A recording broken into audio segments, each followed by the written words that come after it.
महाराज जी, मेरा एक स्पिरिचुअलिटी से ही रिलेटेड एक जनरल क्वेश्चन है कि जैसे लोग बोलते हैं, आप साधुस बोलते हैं कि आप किसी एक भगवान जी का नाम लो, बट सनातन धर्म में ऐसा है कि इतने सारे देवता हैं। तो बेसिकली ये क्वेश्चन है कि किस किस की पूजा करें, इतने सारे देवता हैं। कोई कहता है कि किसी एक भगवान जी का नाम ले लो, वो ही इनफ है। या फिर कोई कहता है, जैसे एस्ट्रोलॉजर्स हमारे यहाँ पे आते हैं तो वो कहते हैं कि आपकी कुंडली में जिसका लिखा है आप उसका ही नाम लोगे। तो क्या करे बेसिकली इंसान? ऐसी बात है कि हमको अकोमुलेट करनी है सब तरफ से बातें।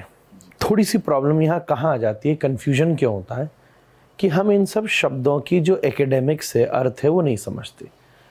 अपने यहाँ बहुत सारे भगवान जी हैं, ऐसा कहीं नहीं है। मैं आपसे कहूँ कि क्या 16 चंद्रमा होते हैं? नहीं। तो रोज चंद्रमा तो अलग दिखता है। आज का चंद्रमा अलग है, कल का चंद्रमा अलग होगा, एक दिन चंद्रमा होगा ही नहीं, फिर भी है जी। दिखेगा नहीं, और एक दिन इतना ज़्यादा दिखेगा कि चाह कर भी नज़र नहीं हटा सकते। पूनों का शरद पूर्णिमा आने वाली है, हमारी वृंदावन का सबसे बड़ा उत्सव है। तो पहली नंबर की बात है, भगवान शब्द का मतलब क्या होता है, फिर देवता शब्द का मतलब क्या होता है। ये सब शब्द बहुत सारे, पीएम एक है और एमपी कितने हैं? काफ़ी सारे। तो अच्छा, और पीएम एमपी भी तो होता है कि नहीं होता है? आज ये कॉन्स्टिट्यूशनल चीज़ें पॉपुलराइज की गई हैं तो अपन दोनों में पकड़ लेते हैं। पर ये भगवान शब्द की परिभाषा, देव शब्द की परिभाषा, फिर वो जो ग्रह शब्द की परिभाषा जो एस्ट्रोलॉजी बोलते हैं, इनमें बहुत बड़ा डिफरेंसेस है। तो पूजा हमें अपने इष्ट की करनी चाहिए। इष्ट कोई एक हो सकता है, इष्ट कोई एक हो सकता है। कौन एक हो सकता है? पहली बात है, जो आपको गुरु ने कहा कि ये आपका इष्ट हो सकता है। भाई आपके हजारों हो सकते हैं, बहन आपकी हजारों हो सकती है, पति एक हो सकता है, पत्नी एक हो सकती है, ऐसे इष्ट एक हो सकता है। उस एक इष्ट की हमें पूजा करके उससे सब कुछ स्वीकार कर लेना चाहिए। ये तीनों के स्वरूप अलग, सबकी पूजा तो हो ही नहीं सकती, सबका तो सम्मान हो सकता है। बिल्कुल ये चीज ऐसी ही है जैसे एक लड़की घर में शादी करके आई, पति उसका एक ही है, पर चूंकि फैमिली में बहुत सारे लोग हैं तो सबके साथ वो रिस्पेक्ट कर रही है, सबका वो सम्मान कर रही है, सबका अपना अपना स्टेटस है, सबके साथ उसका लिंक है, पर रिलेशनशिप तो एक ही व्यक्ति के साथ है ना। ऐसे ही बहुत सारे ग्रह हैं, बहुत सारे देवता हैं, पर इष्ट तो एक ही है ना।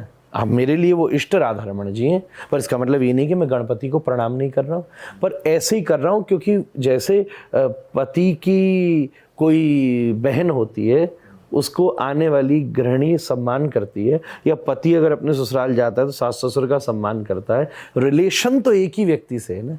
इतनी सी समझ भक्ति योग में दी जाती है कि भाई एक के चरणों में एकौ साधे सब सधे। ये पुरानी कहावत है, आपने सुनी? एकौ साधे सब सधे और सब साधे सब जाए। भगवान श्री कृष्ण ने गोवर्धन लीला में खुद ही ये बात कही है। इंद्र का पूजन सब ब्रजवासी कर रहे थे, तो भगवान श्री कृष्ण ने यही तो चीज समझाई उनको कि केवल हम इसकी भावना से, हाँ ठीक है, किसी का जन्मदिन होता है तो हम हैप्पी बर्थडे करते हैं, अब अगर शिवरात्रि आती है तो हम सम्मान करते, गणेश चतुर्थी आती है सम्मान करते, जिनके गणेश इष्ट हैं अगर उनका सम्मान, जब जन्माष्टमी आती है तो वो भी गोविंदा आलारे करते। एक तो ये बात हुई। दूसरी बात है, हमारे यहाँ तो कण कण भगवान है। कितने भगवान गिनोगे आप? बहुत सारे हैं, थक जाएंगे। 5-33 कोटि भी क्या, ये कण कण भगवान है। हरि व्यापक सर्वत्र समाना। देखने वाले ने तो इस दीवार, इस ग्लास, इस लैंप, इस आप में भगवान, अगर देखने वाला हो तो आप में भगवान देखेगा, प्रणाम कर लेगा। एक बहुत अच्छी वीडियो मेरी नज़र में आई थी। एक आदमी, पंढरपुर है ना महाराष्ट्र में, विट्ठलनाथ भगवान का मंदिर, तो वहाँ यात्रा चलती। एक आदमी 200 किलोमीटर चल करके आया पैदल, तो बाहर बैरिगेटिंग लगी थी, तो वो जो वहाँ पुलिस वाला था वो यूं करके खड़ा था और उसने कहा कि अंदर भी एंट्री बंद है। तो वो आया और उसने उसको दंडवत प्रणाम किया, पुलिस वाले को, बाबा जी ने, महात्मा ने, और वापस लौट गया। तो सबने उसको पूछा ऐसा क्यों किया? बोले विट्ठलनाथ भगवान कमर पर हाथ रख के खड़े होते हैं, मैं अंदर नहीं जा सकता था, वो बाहर आके मेरे सामने हाथ पुलिस वाले के रूप में खड़े थे, मैंने प्रणाम किया और वापस चला गया। प्रेम से प्रकट हुई मैं जाना, प्रेम से प्रकट हुई मैं जाना। तो ईश्वर तो अनंत रूप से विद्यमान है।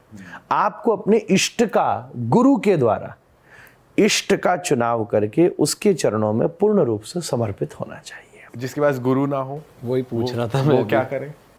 नहीं, मतलब गुरु होना कितना ज्यादा जरूरी है? अगर गुरु नहीं है किसी का, बहुत ज्यादा जरूरी है। गुरु बिन भव निधि तरह न कोई, जो बिरंच शंकर सम होई। गोस्वामी जी ने ये लिखा है कि अगर कभी शंकर भगवान को भी, तुलसीदास जी ने रामचरितमानस में, कि इस धरती पर आना पड़ जाए तो बिना गुरु की कृपा के शंकर भी इस भवसागर को पार नहीं कर सकते। वो भी नहीं, ये तो मैं शास्त्र की बात बता रहा हूं। गुरु बिन भव निधि तरह न कोई, जो विरंच शंकर सम हो।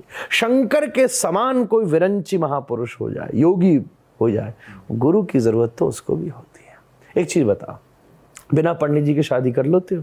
सारे रिश्तेदार आ जाएं, सारी बैंड बाजी आ जाए, तुम्हारे पंडित जी नहीं आए, सब वेट कर रहे होते हैं। सब उन्हीं का। शादी से पहले सबसे इंपॉर्टेंट आदमी होते हैं पंडित जी, शादी के बाद सबसे एक्स्ट्रा व्यक्ति होते हैं पंडित जी। ऐसे ही जब तक भगवान नहीं मिले सबसे इंपॉर्टेंट आदमी होते गुरु, जब भगवान मिल जाए तो सबसे एक्स्ट्रा आदमी गुरु ही होता है।